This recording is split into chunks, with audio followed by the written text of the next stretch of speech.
아침에 커피 한 잔 수혈한다고 표현할 정도로 많은 사람들이 모닝커피를 즐기시잖아요. 아니, 커피를 즐긴다기보다 아침의 피로함을 커피로 극복하려는 현대인들이 더 많은 것 같아요. 여튼 한국의 커피 사랑은 진짜 대단한 듯 하더라고요. 물론 하루 한 잔 정도 마시는 적당한 커피는 집중력과 문제 해결 능력을 높여주고요. 카페인의 다이어트 효과도 누릴 수 있게 해주지만 커피는 하루에 3잔 이상 마시게 되면 건강에 악영향을 줍니다. 몸으로 느껴지는 증상으로는 심박수가 증가해서 불면증, 가슴 두근거림, 불안 등 증상이 나타날 수 있고, 혹여 카페인 분해 능력이 뛰어나서 그런 증상을 느끼지 못하시는 분이더라도 커피는 하루에 한 잔 이상 마시지 않는 게 좋습니다. 왜 그런지 하나씩 이야기해 보도록 할게요. 커피의 카페인은 신경계에 자극을 주기 때문에 스트레스 호르몬인 코티솔을 방출을 하게 합니다. 이때 여러 반응을 나타낼 수가 있어요. 특히 공황장애나 불안증이 있으시다면 수면 문제를 비롯해서 정말 여러 가지 증상을 경험하실 확률이 매우 높아지는데요. 저희 구독자님 중 한 분께서 커피를 마신 후에 가슴이 두근거리고 손이 떨리는 경험을 하시는데 피로해서 커피를 늘 마실 수밖에 없다고 건강이 괜찮은지 고민하시며 커피에 대한 컨텐츠를 요청해 오셨어요. 커피를 마신 후에 두근거림은 굉장히 자주 경험할 수가 있는 증상 중에 하나인데요. 평소엔 괜찮았는데 어느 날 갑자기 그러실 수도 있고요. 개인마다 카페인의 분해 능력이 다르기 때문에 일어날 수 있는 일이라 건강에 이상이 있진 않을까 하는 걱정은 하지 않으셔도 될 것 같아요. 보통 가슴이 두근거리는 증상은 카페인 분해가 잘 이루어지지 않거나 본인이 수용할 수 있는 카페인의 양을 초과해서 나타나는 반응이기 때문에 시간이 지나면 자연스럽게 호전이 됩니다. 만약 이런 증상들로 힘들 때 생수를 많이 마셔서 카페인 배출 도움을 주시거나 카페인의 분해를 돕는 간 대사를 높여주기 위해서 비타민이 많은 과일을 드시면 도움을 받으실 수가 있으세요. 밤에 야근하시는 분들, 피곤하고 또 잠에서 깨고 싶을 때 자연스럽게 커피를 찾게 되시죠. 하지만 여러분의 기대와는 달리 커피는 제한적인 상황에서만 효력이 발동할 수가 있어요. 즉 5시간 미만의 수면을 취한 상태라면 카페인의 효과는 거의 기대할 수가 없습니다. 이런 상태일 때는 카페인으로 피로를 극복하기보단 20분 정도만 살짝 잠을 자는 편이 훨씬 효율적이고 건강을 위해서도 도움이 될 것 같네요. 대한민국 식약처는 일일 카페인 최대 함량을 성인 400mg, 임산부 300mg, 청소년은 체중 1kg당 2.5mg으로 정했는데요. 이는 성인 기준 아메리카노 2잔 정도의 양이라고 합니다. 자, 이런 기준을 왜 정했을까요? 우리가 커피 정말 자주 마시죠. 때로는 맑은 정신을 깨우기에 모닝커피를 마시고 점심 식사 후에 나른함을 달래기 위해서 후식으로 커피를 마시고 사람과 만남에 자연스럽게 무심코 커피를 또 마시게 됩니다. 하지만 오전 일찍 마시는 모닝커피는 에너지 레벨을 높이는 데 도움이 되질 않아요. 기상 후에 처음 몇 시간 동안 스트레스 호르몬 수치가 최고에 달하게 되는데 이는 자연적으로 에너지가 증가하기 때문이거든요. 그래서 커피를 꼭 마시고 싶으시다면 10시에서 12시 사이에 커피를 마시는 것이 좋습니다. 대부분 이 시간이 수면 후 스트레스 호르몬 수치가 떨어지기 시작하는 시간이라서 자연스러운 신체 사이클에 맞춰서 정말 필요한 시간에 커피를 마시는 효과를 줄 수 있다고 보여지는 시간입니다. 하지만 이마저도 소화 기능에 저하가 있으시거나 위산 역류로 힘드신 분들은 점심 식전에 커피를 피하시는 게 좋아요. 혹시 마시더라도 너무 과도한 양은 드시지 않도록 해주셔야 합니다. 커피를 드실 땐 신선한 원두의 커피를 드시도록 하는 거 잊지 마셔야 해요. 곰팡이 독소로부터 오염된 원두에서 추출한 커피는 신장과 간을 피로하게 하고 곰팡이 독소가 우리 몸에 축적되는 원인이 되기도 합니다.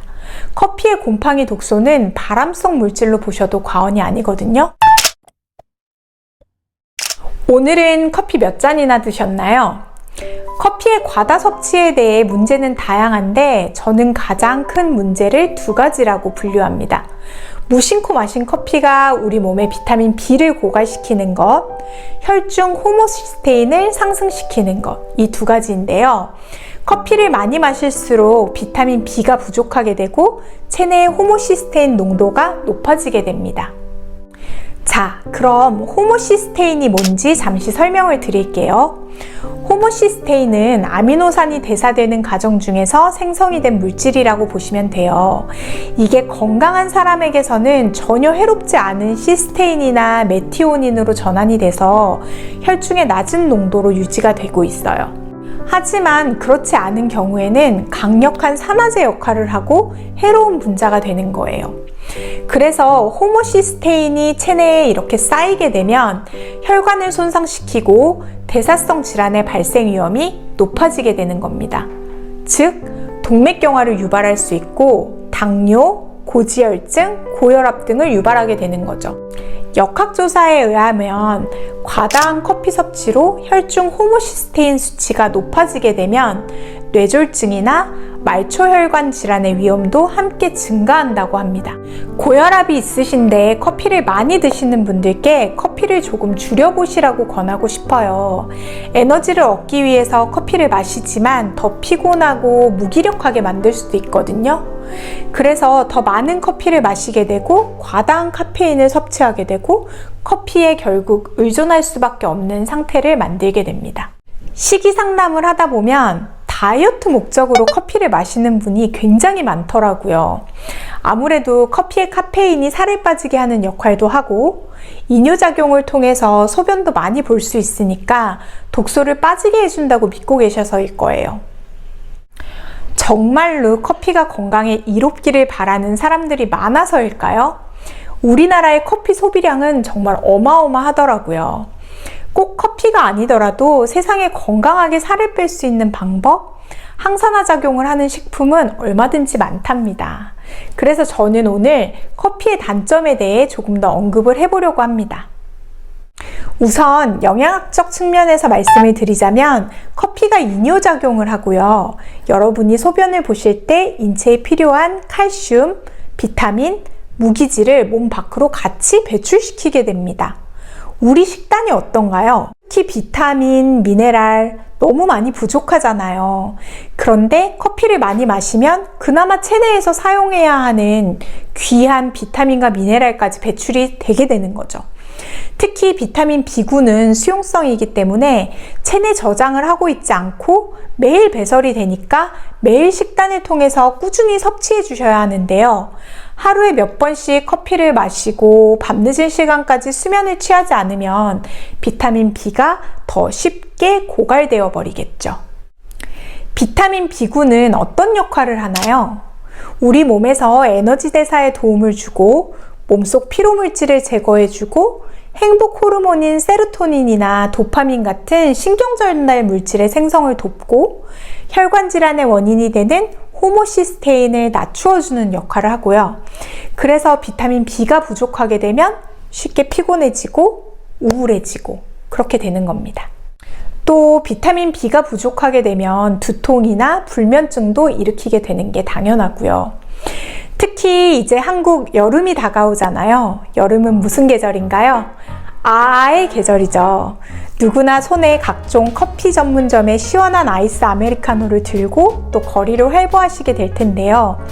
커피를 좋아하신다면 비타민 B군은 몸에서 자연적으로 생성이 되지 않기 때문에 음식이나 보충제를 통해서 꼭 섭취해 주세요.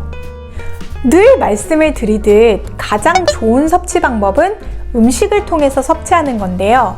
시금치, 달걀, 브로콜리, 현미, 그리고 동물의 간 등을 자주 섭취해 주시면 좋을 것 같아요. 워낙 배달 음식 섭취나 가공 음식을 많이 먹게 되니까 충분히 섭취하기 어려우신 경우에는 보충제를 복용하는 것도 대안입니다. 그럼 질문, 비타민 B를 많이 먹으면서 커피를 마음껏 마셔도 될까요? 일단 커피가 비타민 B군을 고갈시키니까 보충을 해주셔야 좋겠지만 연구를 살펴보면 호모시스테인의 대사에 필요한 엽산이나 비타민 B 보충제의 섭취가 심혈관계 질환의 위험성을 낮춘다는 증거가 매우 낮습니다. 그래서 어찌되었던 건강을 위해서 커피는 될 수 있는 한 적당히 하루에 한 잔 정도의 커피만 마시도록 하시고, 건강한 차나 다른 음료로 대처하실 수 있으면 더욱 좋을 것 같습니다. 특히 임산부의 경우에 커피 드시지 말라고 하잖아요. 식이 상담을 받으시는 임산부들이 적지 않게 커피를 마시는 모습을 보게 되는데, 단순한 카페인 때문에 커피를 마시지 말라고 하는 게 아니라는 점 꼭 알아주셨으면 좋겠습니다. 드문 경우이긴 하지만 호모시스테인이 신경섬유 보호막인 수초를 파괴시키거든요. 그래서 습관성 유산, 신경광 결손 등 기형을 유발하기도 하고요. 호모시스테인요증 하나는 출생 당시에는 증상이 나타나지 않지만 수년 이내에 근골격 이상이나 골다공증이 발생하기도 합니다. 또 어린이 혈전증이나 동맥경화증도 조기 심혈관계에 이상이 생기는 원인이 되기도 해요. 정신지체, 행동장애, 뇌전증과도 연관이 된다고 하네요. 그렇다고 너무 참지 마시고 담당의의 조언을 구하시면서 하루에 아주 소량, 신선한 원두로 커피에 대한 욕구를 해결해 보시면 좋을 것 같아요. 오늘 커피 이야기를 하면서 호모시스테인 이야기를 참 많이 언급했죠. 제가 늘 적당한 양만 드시라고 강조하는 식품군이 있죠. 뭔가요? 네, 단백질이요. 단백질, 육류, 치즈, 밀가루, 통조림, 이런 가공식품에는 메티오닌이 다량 들어있는데 커피와 마찬가지로 호모시스테인의 증가 위험이 있으니까 늘 과다 섭취하지 않도록 함께 기억해 주세요. 다시 한번 강조하지만 호모시스테인의 증가는 심혈관 질환의 위험을 높입니다. 그럼 호모시스테인을 높일 수 있는 몇 가지 주의사항을 더 알려드릴까요? 아마 커피를 과다하게 마시는 것만큼 나쁜 습관들이니까 조금씩 개선을 해 나가시면 좋을 것 같아요. 첫 번째는 음주 습관입니다. 레드와인을 한 잔 마시는 건 항산화 지수로 따지면 참 좋지만 과음은 호모시스테인 수치를 올리게 합니다. 심지어는 그 좋다는 레드와인도 두 번째 잔부터는 호모시스테인 수치를 올리게 된다고 하니까 절대 과음하지 말아주세요. 그 다음 익히 건강에 좋지 않다고 알고 계시는 흡연인데요. 흡연 시 호모시스테인 수치가 올라가게 됩니다. 제가 생각하는 흡연은 진짜 가장 나쁜 건강에 악영향을 주는 습관 중에 하나예요. 본인뿐만 아니라 주변 사람의 가족의 건강까지도 위협하기 때문에 담배를 아직 끊지 못하셨다면 조금씩 줄여나가 보시기를 권장드릴게요. 그리고 마지막으로 운동입니다. 운동하면 좋은 거 아닌가요? 하시며 의아해하고 계실 텐데요. 건강하고 적당한 운동을 하면 호모시스테인 수치를 낮추는데 도움이 됩니다. 하지만 격렬하고 과한 욕심껏 무리한 운동을 할 때 비타민 B가 더 필요하게 되고 역시 호모시스테인 수치를 높일 수가 있으니까 개인마다 운동의 적절한 조절도 필요할 것 같습니다. 어떠세요? 오늘 컨텐츠 도움이 되셨나요? 매일 아침 커피로 시작하는데 난 왜 이렇게 피곤하지? 하셨었나요? 이제 원인을 아셨으니 조금 더 건강한 음료로 대신하며 커피는 하루 한 잔만 마시도록 해보세요. 건강한 심혈관을 가진 여러분이 되시기를 응원합니다. 여러분이 아는 만큼 더 건강할 수 있기 때문에 저는 오늘도 여러분에게 더 좋은 건강 정보를 드리기 위해 최선을 다하겠습니다. 화이팅! 더 궁금하신 내용은 댓글을 통하여 소통해 주시고 오늘 내용 유익하고 도움이 되셨다면 구독과 좋아요 눌러주세요. 댓글로 소통해 주시면 채널 제작에 큰 힘이 됩니다. 더 아는 만큼 더 건강할 수 있다고 믿습니다. 더 건강입니다.